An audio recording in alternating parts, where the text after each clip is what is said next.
नमस्कार दोस्तों, times of Panipat पे आप सभी का स्वागत है।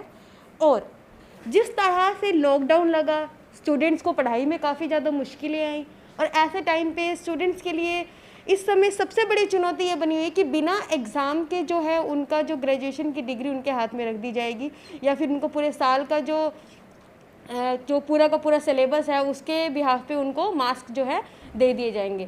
तो ऐसे समय पे स्टूडेंट्स के लिए बहुत ही कुछ स्टूडेंट्स के लिए तो बहुत ही ज़्यादा मुश्किल है ये समय, क्योंकि कुछ स्टूडेंट्स ऐसे होते हैं जो स्कूल कॉलेज में ज़्यादा नहीं जा पाते, लेकिन उनकी जो परफॉर्मेंस होती है, उनका जो एजुकेशन उनकी होती है वो बहुत अच्छी होती है। उनकी जो परफॉर्मेंस होती है अपनी क्लास में स्टडी को लेके बहुत अच्छी होती है।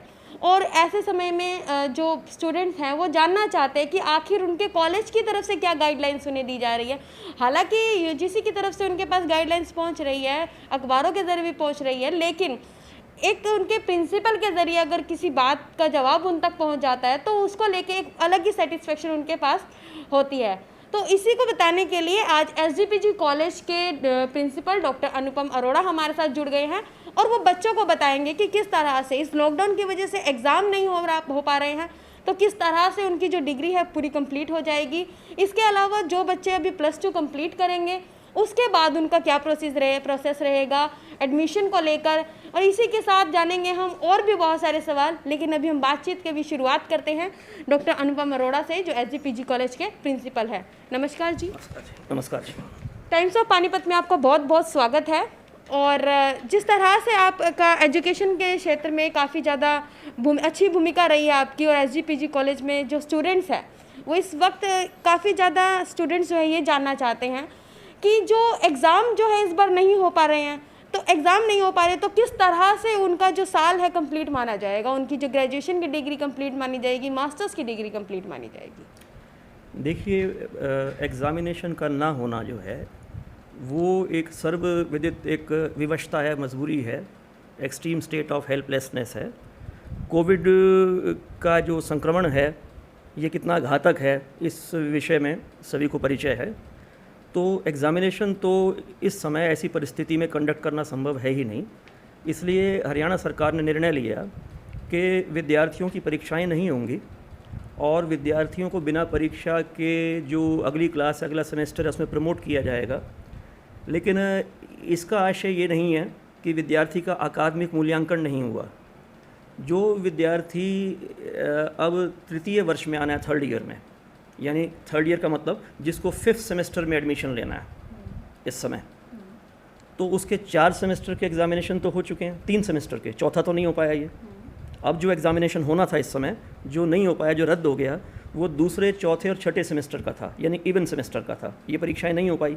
तो अब जिस विद्यार्थी को 3rd ईयर में एडमिशन लेना है, यानी 5th सेमेस्टर में एडमिशन लेना है, उसके 3 एग्ज़ामिनेशंस के रिज़ल्ट तो हमारे पास हैं, फर्स्ट का, सेकंड का और थर्ड का, फोर्थ का नहीं है।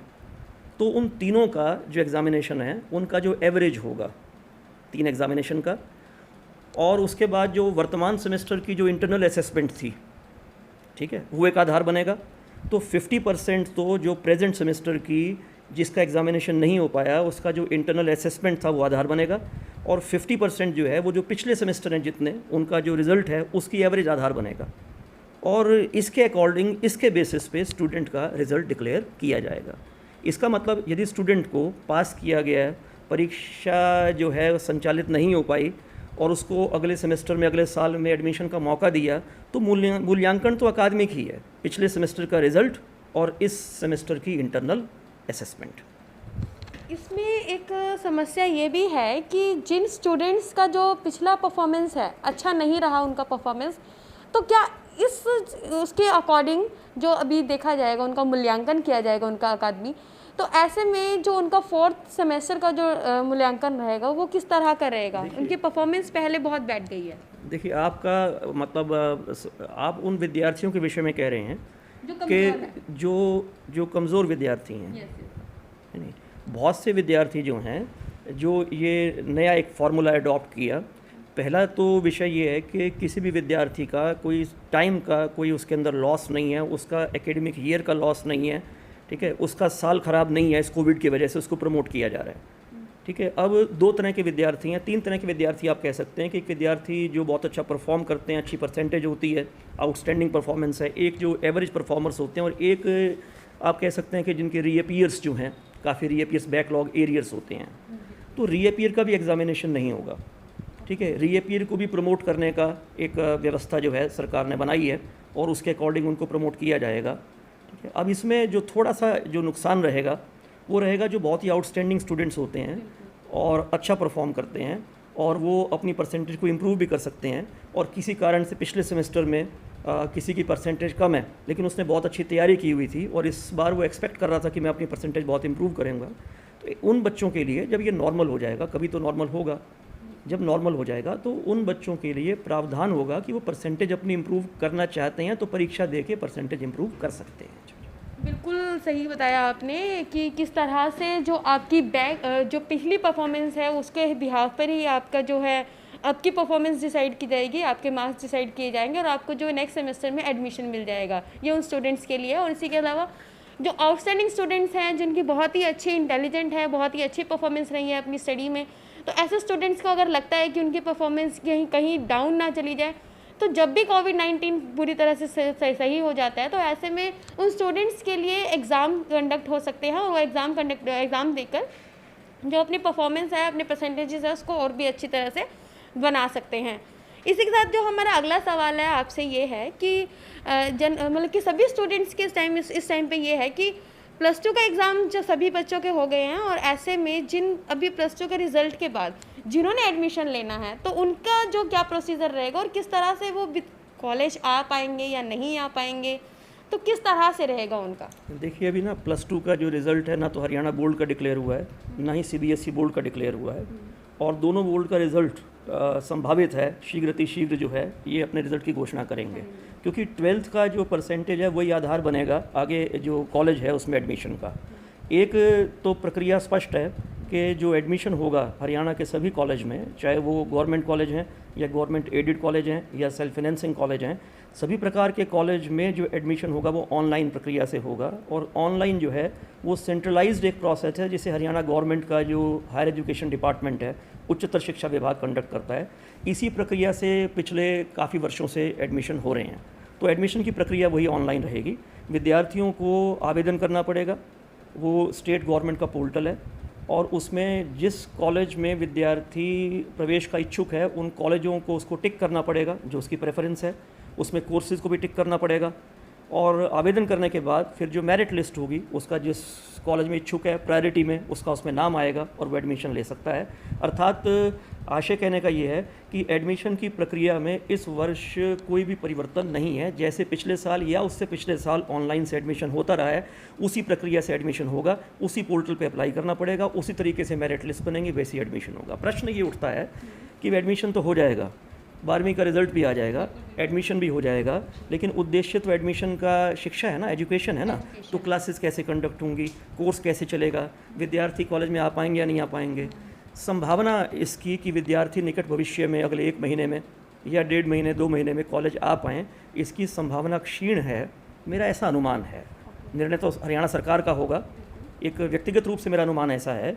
तो ऐसे में जो विकल्प है वो विकल्प वही है जिसको अपनाया गया गत 3 माह जिस विकल्प को अपनाया गया जो ऑनलाइन है। तो ऑनलाइन माध्यम से ही जो शिक्षक होंगे महाविद्यालयों में वो अपने जो लेक्चर हैं उनको तैयार करेंगे और ऑनलाइन लेक्चर्स को विद्यार्थियों को उपलब्ध कराया जाएगा। इस विषय में हरियाणा सरकार ने आजकल का ही सरकार का एक लेटर है, कुछ नोडल ऑफिसर भी अपॉइंट कर दिए हैं, भिन्न भिन्न विषयों में नोडल ऑफिसर अपॉइंट किए गए हैं। और नोडल ऑफिसर सरकारी और सरकारी सहायता प्राप्त महाविद्यालयों में कार्य करने वाले असिस्टेंट एसोसिएट प्रोफेसर हैं। और नोडल ऑफिसर का दायित्व ये होगा कि वो पूरे हरियाणा में जो सब्जेक्ट के एक्सपर्ट्स हैं उनसे बात करके उनको विषय आवंटित करके और ई लेक्चर्स को तैयार करवाएं और उन ई लेक्चर्स को ऑनलाइन के माध्यम से जो है विद्यार्थियों को भेजा जाएगा। ये प्रक्रिया ऑनलाइन की पिछले 3 महीने भी अपनाई गई है, क्योंकि लॉकडाउन तो मार्च में हो गया था और जब लॉकडाउन हुआ तो लगभग 60 से 70% सिलेबस जो है वो पूरा था और परीक्षाएं नहीं होंगी ये तो बाद की घटना है। मार्च में तो इसी अनुसार चल रहे थे कि परीक्षाएं तो होंगी, तो सिलेबस का एक एक विषय विद्यार्थियों को कराया गया है। जो 30 से 40% सिलेबस रह गया था उसके ऑनलाइन लेक्चर तैयार किए गए हैं। उन ऑनलाइन लेक्चर को विद्यार्थियों को भेजा गया है। कुछ एक विद्यार्थियों को जो एक ग्रामीण अंचल में रिमोट जो बहुत दूर दराज में हैं, कुछ विद्यार्थियों का एक ऐसा वहाँ से सूचना आती है कि उनको स्मार्टफोन की या कनेक्टिविटी की, इंटरनेट की कुछ मतलब इस तरह की समस्याएं रहती हैं। तो अब जब ऑनलाइन की प्रक्रिया पे विचार किया जा रहा है तो इन सब पहलुओं को भी सोचा जा रहा है कि ऐसे विद्यार्थियों को किस प्रकार से सहयोग किया जाए जिनको स्मार्टफोन या इंटरनेट कनेक्टिविटी के विषय में कुछ समस्याएं हैं, और इसका कुछ निदान समाधान आने वाले समय में आएगा। अब जो इस वर्ष का प्रवेश होगा बहुत शीघ्र 31 जुलाई तक जितने महाविद्यालय हैं उनको हरियाणा सरकार के आदेश से बंद किया गया है। तो जो अब लेटेस्ट जो ऑर्डर्स हैं उसके अनुसार कॉलेज 1 अगस्त को खुलेगा, और जब आगे का जो शिक्षा का जो तरीका होगा, प्रक्रिया होगी, ऑनलाइन ही रहनी है, तो फिर ऐसा कोई व्यवधान नहीं है कि एडमिशन ना कर सकें।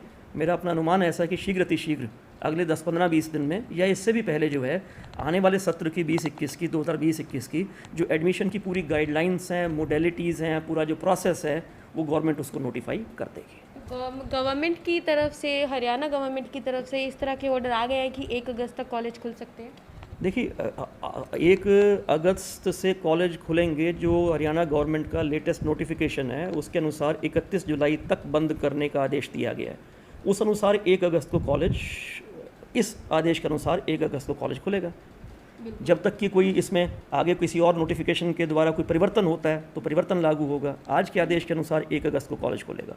और जब ऑनलाइन ही एजुकेशन चलनी है, विद्यार्थियों को कॉलेज में आना ही नहीं है और ऑनलाइन उन्होंने अप्लाई करना है, आप समझिए बात को, विद्यार्थियों ने ऑनलाइन अप्लाई करना है, ऑनलाइन ही मेरिट लिस्ट डिस्प्ले हो जाएगा, ऑनलाइन ही उनका फीस डिपॉजिट हो जाएगा, ऑनलाइन ही उनका एजुकेशन हो जाएगा। तो कहीं पर भी सोशल डिस्टेंसिंग के टूटने की कोई संभावना नहीं है। घर बैठे बैठे एप्लीकेशन है, घर बैठे बैठे एडमिशन है, घर बैठे बैठे फीस डिपॉजिशन है और घर बैठे बैठे एजुकेशन है। इसलिए कोई ऐसा व्यवधान नहीं है जो एडमिशन के होने को और ऑनलाइन की एजुकेशन को रोक रहा हो। तो संभवतः अगले आने वाले सप्ताह 10 दिन में जो अगले सत्र के एडमिशन की पॉलिसी है, मैं समझता हूँ वो हमारे सामने होगी। जी सर, जिन स्टूडेंट्स के जो कुछ सब्जेक्ट्स ऐसे होते हैं जो प्रैक्टिकली ही हो सकते हैं, टीचर्स और स्टूडेंट्स जब बिल्कुल आमने सामने होते हैं तो उन चीज़ों को उसी टाइम पर क्लियर किया जा सकता है, लेकिन ऐसे उन सब्जेक्ट्स का ऑनलाइन तरीका किस तरीके का रहेगा? देखिए, एक तो हमें और विद्यार्थियों को ये समझने की आवश्यकता है कि जो व्यवस्था अपनाई जा रही है शिक्षा हेतु, ये एक समय की एक विवशता है। बिल्कुल। बहुत से विषय ऐसे हैं जिनसे ऑनलाइन में न्याय नहीं किया जा सकता। विशेष तौर पे जो विज्ञान विषय हैं और जहाँ पर प्रयोगशालाएं हैं, जहाँ पर एक्सपेरिमेंट्स हैं, एक्सपेरिमेंट का उद्देश्य ही हाथ से करना होता है। प्रयोगशाला का अर्थ यही है कि हाथ से एक्सपेरिमेंट करना है, प्रयोग करना है। वो संभव तो नहीं हो पाएगा। तो अर्थात ये कि जो एक आदर्शवादी जो एक दृष्टिकोण से बात करें कि जिस प्रकार से प्रयोगशालाओं में विद्यार्थी आएँ, अपने हाथ से प्रयोग को करें, जितना उसमें इक्विपमेंट होता है, उपकरण होते हैं, उनको समझें, उस प्रकार से तो विज्ञान विषयों से हम ऑनलाइन के माध्यम से पूर्णतः न्याय नहीं कर पाएंगे। ठीक है, ये चीज़ समझनी चाहिए। लेकिन ऑनलाइन के माध्यम से जो बेहतर से बेहतर हो सकता है वो कार्य अवश्य करेंगे। यदि 100% तक पहुंचना संभव नहीं हुआ तो आप समझें 70 से 80% तक तो हम पहुंचेंगे। और तत्पश्चात जब कॉलेजों में विद्यार्थियों का आना संभव होगा, कोरोना की जो एक परिस्थिति है कुछ सामान्य होगी, 2 महीने में, 4 महीने में, 5 महीने में, कभी भी सामान्य होगी, और कभी भी विद्यार्थियों का महाविद्यालय में जब आना संभव होगा तो वो सब जो ऑनलाइन के माध्यम से कुछ विषयों को और प्रयोगशाला के कुछ प्रयोगों को जिनको सुचारू रूप से नहीं करवाया जा सका, उस पर ध्यान दे के उन्हें चिन्हित करके उनकी लिस्ट बना के उन विषयों को दोबारा स्पर्श किया जाएगा। ठीक है, आपका धन्यवाद बताने के लिए। बिल्कुल, इसके अलावा इस वक्त स्टूडेंट्स के साथ कुछ टीचर्स के भी मन में सवाल हैं, जो सवाल कुछ इस तरह के हैं कि जिस तरह से ऑनलाइन सारी की सारी स्टडी होगी, 1 अगस्त से भी अगर एडमिशन के बाद भी जो पूरी की पूरी एजुकेशन है, जब तक कोरोना महामारी पूरी तरह से ठीक नहीं होती तब तक जो एजुकेशन है पूरी तरह से ऑनलाइन होगी। तो ऐसे में जो कॉन्ट्रेक्चुअल टीचर्स हैं उनका जो कॉन्ट्रैक्ट है वो किस तरह का रहेगा? क्या वो इस बार भी इस कॉलेज में एज ए टीचर जॉब कर पाएंगी, बच्चों को पढ़ा पाएंगी? कॉन्ट्रैक्चुअल टीचर्स के बारे में ये जानना चाहती हूँ। देखिए, एक तो ये एक कंटेम्प्रेरी जो है समकालीन एक परिस्थिति है कि विद्यार्थी कुछ समय तक कॉलेज में नहीं आ पाएंगे। अर्थात तो ये नहीं कि विद्यार्थी कभी भी कॉलेज में नहीं आ पाएंगे, परिस्थिति कभी भी सामान्य नहीं होगी। ये कुछ महीनों में 2 भी हो सकते हैं और 4 भी हो सकते हैं, 6 भी हो सकते हैं, कुछ और समय भी हो सकता है। ये उतने तक की परिस्थिति है। इसलिए महाविद्यालय नियमित रूप से वैसे ही चलेंगे भविष्य में आने वाले टाइम में, इन 2, 4, 5, 6 महीने के बाद जैसे चला करते थे। उतने ही शिक्षकों की वैसी आवश्यकता होगी जैसे आज तक थी। और जितने outsourced contractual self financing teachers हैं, वो सिस्टम को उतने रेलिवेंट, इतने मीनिंगफुल, उतने रिक्वायर्ड होंगे जैसे आज तक रहे हैं। लेकिन वर्तमान में ये जो 2, 3, 4 महीने हैं जब विद्यार्थी कॉलेज में नहीं आएंगे, कक्षाएं यहाँ नियमित नहीं लगेंगी, तो ऐसी स्थिति में जो फैकल्टी की रिक्वायरमेंट होगी, आवश्यकता होगी, वो सिर्फ लेक्चर को तैयार करने के लिए होगी कि वो ई कंटेंट को तैयार करें।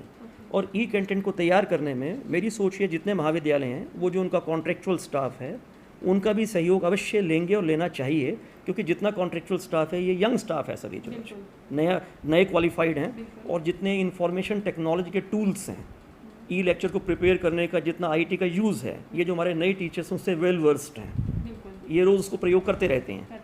तो कहीं ना कहीं ऑनलाइन लेक्चर प्रिपेयर करने में हमें अपने कॉन्ट्रैक्चुअल एडहॉक स्टाफ का सहयोग लेना चाहिए, उन लेक्चर्स की गुणवत्ता के लिए। और तकनीकी रूप से वो लेक्चर ठीक ठाक तैयार हों, तो जो जिसमें योग्यता है उसका प्रयोग करना ही चाहिए। सर, इन जो कॉन्ट्रैक्चुअल टीचर्स जो होंगे, आप ऑनलाइन सहयोग देंगे, तो उनका जो अर्निंग सोर्स रहेगा वो कैसे रहेगा? देखिए, कभी भी किसी का सहयोग लेते हैं तो पारिश्रमिक होता ही होता है, मानदेय होता ही होता है, उसकी तनख्वाह वेतन होता ही होता है ना। ये काम वैसे तो नहीं चलेगा जैसे पहले चलता था, और इसका क्या स्वरूप होगा मैं भी स्पष्टता से भी आपको नहीं कह सकता, क्योंकि ऐसी कोई योजना तो बनाई नहीं। अभी ये प्रश्न हैं जिनके उत्तर, जिनके समाधान हमें ढूंढने हैं। लेकिन ये कहना कि कॉन्ट्रैक्चुअल टीचर की भूमिका पूर्णतः समाप्त हो जाएगी, मैं उससे सहमत नहीं हूँ। और यह कहना कि कॉन्ट्रैक्चुअल टीचर जो हैं उसी प्रकार से जैसे पहले प्रत्येक विषय में जितने कॉन्ट्रैक्चुअल टीचर की नियुक्ति होती थी, जितना उनका टाइम टेबल होता था, वर्कलोड होता था, वैसा रहेगा, वो भी अपने आप में कहीं वो बात भी ठीक नहीं है। तो कहीं ना कहीं कुछ संतुलन बनेगा और कॉन्ट्रैक्चुअल टीचर को इन्वॉल्व किया जाएगा। और ऑनलाइन ई कंटेंट प्रिपेयर करने में कम से कम हमारी सोच तो ये है, अपने महाविद्यालय के दृष्टिकोण से सोच ये है, हम अपने कॉन्ट्रैक्चुअल टीचर्स को ई कंटेंट डेवलप करने में उनको हम इन्वॉल्व करेंगे, उनकी हेल्प हम लेंगे, और इससे सिस्टम की और स्टूडेंट्स की हेल्प होगी।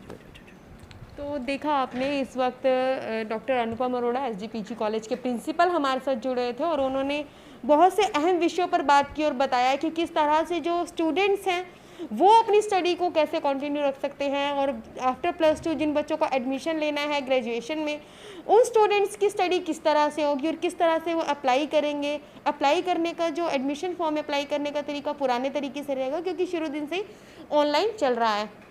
और वहीं अगर बात करें कॉन्ट्रैक्चुअल टीचर्स की, तो कॉन्ट्रैक्चुअल टीचर्स की जो भूमिका है पूरी तरह से ख़त्म नहीं हुई है। बस ये है कि जब तक कोरोना महामारी पूरी तरीके से ठीक नहीं हो जाती, तब तक जो है कॉन्ट्रैक्चुअल टीचर को थोड़ा वेट करना पड़ेगा। लेकिन बावजूद इसके जो मतलब कि सोशल मीडिया के जरिए जो स्टडी होगी, उसमें कॉन्ट्रैक्चुअल टीचर्स का जो भूमिका है पूरी तरह से निभाई जाएगी, और बाकायदा उनको इस कार्य के लिए पारिश्रमिक भी प्रदान की जाएगी। तो ये थे डॉक्टर अनुपम, एक सेकेंड सर, तो ये थे डॉक्टर अनुपम अरोड़ा हमारे साथ। और अंत में, लास्ट में चलते चलते हम एक बार ही जानना चाहते हैं कि वो स्टूडेंट्स को क्या संदेश देना चाहते हैं।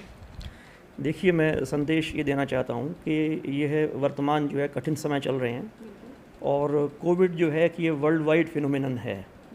वर्ल्ड वाइड का मतलब लगभग जैसे भारत में, पूरे भारत में, इतना बड़ा भारत है, प्रत्येक राज्य में, लगभग प्रत्येक ज़िले में कोरोना प्रवेश कर चुका है, तहसील में भी, गाँव में भी प्रवेश कर चुका है। मृत्यु का आंकड़ा दर जो है बहुत कम है, और मृत्यु का आंकड़ा दर कम है, और जो पेशेंट्स रिकवर हो रहे हैं वो आंकड़ा बहुत बड़ा है। तो ये देखते हुए कि अधिकांशतः जो कोरोना से ग्रस्त होते हैं वो ठीक हो जाते हैं, तो कहीं ना कहीं हमारे युवा जो हैं उनकी मानसिकता ये बन रही है कि कोरोना कोई ख़ास बात नहीं है, कोई ख़ास बीमारी नहीं है, और हो भी जाएगा तो ठीक हो जाएगा। बहुत ही लोग सहज ले रहे हैं, और उस सहज का जो विपरीत परिणाम ये आ रहा है कि जो एक उसकी सावधानियां बरतनी चाहिए, जो प्रिकॉशंस ऑब्जर्व करनी चाहिए, सोशल डिस्टेंसिंग का हो गया, मास्क का हो गया, सैनिटाइजेशन हो गया, हाथ धोने का हो गया, उसे उस गंभीरता से वर्तमान में लोग नहीं ले रहे जिस गंभीरता से लिया जा रहा था जब ये लॉकडाउन का पहला चरण जो है लगाया गया था उसमें, है ना। तो विद्यार्थियों को संदेश ये है कि चाहे मृत्यु का आंकड़ा बहुत कम ही क्यों ना हो, वो 1% से भी कम क्यों ना हो ना। सावधानी लेकिन बहुत जरूरी है। लेकिन लेकिन कोरोना से अधिकांश ठीक हो रहे हैं। जिस एक की मृत्यु होती है उस पर तो कोरोना 100% घटित होता है ना। 100% और वो 100 में से एक कौन होगा, वो एक कोई भी हो सकता है। कोई भी हो सकता है। और प्रारंभ में बात ये आ रही थी कि जो बुजुर्ग हैं उनको खतरा ज़्यादा है। जिनको शुगर है, हार्ट की प्रॉब्लम है, ब्लड प्रेशर है, उनको खतरा ज़्यादा है, अपेक्षाकृत खतरा ज़्यादा है। लेकिन मृत्यु का आंकड़ा यदि आप देखें और गुणात्मक दृष्टिकोण से आप मृत्यु के आंकड़े को यदि थोड़ा सा उस पर अध्ययन करते हैं तो आप देखेंगे कि 25 वर्ष की आयु, 20 वर्ष की आयु, 35 वर्ष की आयु, 45 वर्ष की आयु के लोग भी जो कोरोना ग्रस्त थे और 3 वर्ष की आयु के भी। हाँ, और जिन्हें कोई और बीमारी नहीं भी थी उनकी भी मृत्यु हुई हुई है। है। इसलिए थोड़ा इसे गंभीरता से लें और जो कुछ सावधानियां बरतनी चाहिए, जिनका निर्देश है, Guidelines जिनका दी सुझाव है, ठीक है, और टीवी पे, रेडियो पे, सोशल मीडिया में, ठीक है, प्रचलित काफ़ी व्यापक जो है प्रचार है कि हमें किस प्रकार से किन सावधानियों को बरतना चाहिए। तो कम से कम युवा को एक शिक्षाविद होने के नाते और शिक्षण संस्था के प्राचार्य के रूप में बात, हमारा संदेश मात्र इस महाविद्यालय के विद्यार्थियों के लिए नहीं, सभी विद्यार्थी, सभी युवा, विद्यार्थी भी हों, विद्यार्थी न भी हों, जहाँ तक ये संदेश जा रहा है, आप सबसे निवेदन ये है। मुझे कुछ देर मास्क को उतारना पड़ा क्योंकि आपसे बात करनी थी और मेरा जो इंटरव्यू कंडक्ट कर रहे हैं सुनिश्चित किया कि आप मास्क पहने। हमने पहले सैनिटाइज भी किया, थर्मल स्क्रीनिंग भी किया, जो सावधानियाँ बरत सकते थे बरती और आपसे बात की है। सभी विद्यार्थियों से और युवाओं से और सभी आमजन से निवेदन ये है कि कोरोना को गंभीरता से लें। अभी इसका वैक्सीन आने में बहुत समय लगेगा। एक मेरा विषय विज्ञान विषय है, उस दृष्टिकोण से आपको बता रहा हूँ कि कोरोना वायरस का जो साइज़ होता है, आकार होता है, ये 100 नैनोमीटर होता है। नैनोमीटर एक यूनिट है डिस्टेंस की, और 100 नैनोमीटर के करीब आकार का अर्थात ये है कि 1 मिलीमीटर में अगर आप 1 मिलीमीटर की दूरी लेते हैं, उसमें 1 के बराबर 1 आप कोरोना के पार्टिकल रखते हैं, वायरस रखते हैं, तो लगभग 10,000 पार्टिकल उसमें आ जाएंगे।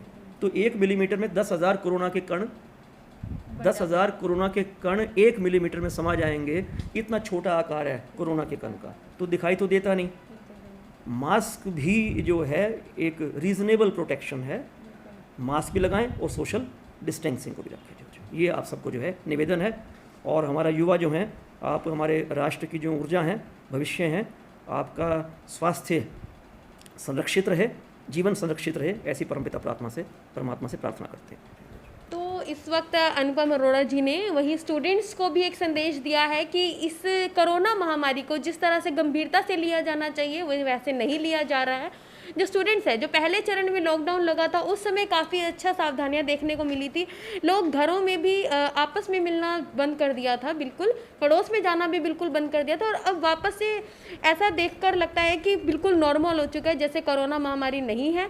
लेकिन यही बात वो बार बार आपको समझा रहे थे कि जिस तरीके से इसको गंभीरता से लिया जाना चाहिए उसी तरीके से गंभीरता से लिया जाए, क्योंकि बेशक जो मौत के आंकड़े वो बहुत कम हैं, लेकिन ऐसे समय में जिन लोगों को कोरोना हो रहा है या जो इससे प्रभावित होकर मृत्यु को प्राप्त हुए हैं, ऐसे लोगों के लिए तो कोरोना पूरी तरह से 100% रहा है। तो इससे बचने के लिए जो गाइडलाइंस दी गई है उसको ज़रूर फॉलो कीजिए, क्योंकि हम लोगों के एक मत होने से ही जो गाइडलाइंस है उसको पूरी तरह से फॉलो करने से ही कोरोना को हराया जा सकता है। धन्यवाद। संदेश और है कि जो अपनी भारतीय परंपरागत जो हमारा चिकित्सा की व्यवस्था है, आयुर्वेद है, योग है, प्राणायाम है, कुछ महीने के लिए थोड़ा सा मोबाइल से हटके, सोशल मीडिया से हटके, तकनीक से हटके स्वयं पर केंद्रित करें। उससे शरीर का भी और मन का भी और मनोविज्ञान का भी और भावनात्मक संस्थान का भी सबका एक निश्चित विकास होगा, अनुकूल स्वास्थ्य प्राप्त होगा और कोरोना से भी एक युद्ध लड़ने की जो शरीर में क्षमता है, प्रतिरोधी क्षमता है, इम्यूनिटी है, विकसित होगी। आयुर्वेद का और प्राणायाम का और योग का भरपूर सहयोग लीजिए। तो इस तरह से ये डॉक्टर अनुपम अरोड़ा हमारे साथ थे और उन्होंने संदेश भी दिया है सभी को कि किस तरह से अपनी जो प्रतिरोधक क्षमता है उसको बढ़ाया जाना चाहिए। मोबाइल से थोड़ा दूर रहिए, सोशल डिस्टेंस को मेंटेन करके रखिए। गवर्नमेंट की तरफ से कोविड-19 को हराने के लिए जो गाइडलाइंस दी गई है उन्हें फॉलो कीजिए। इसी के साथ उन्होंने बताया था कि स्टूडेंट्स किस तरह से अपनी स्टडी को कंटिन्यू रख सकते हैं आफ्टर +2। जो स्टूडेंट्स हैं ग्रेजुएशन में एडमिशन लेना चाहते हैं उनके लिए जो टेक्निक्स रहेगी, जो प्रोसेस रहेगा वो किस तरह का रहेगा, इसी के साथ कॉन्टेक्टेड टीचर्स पे उन्होंने बातचीत की।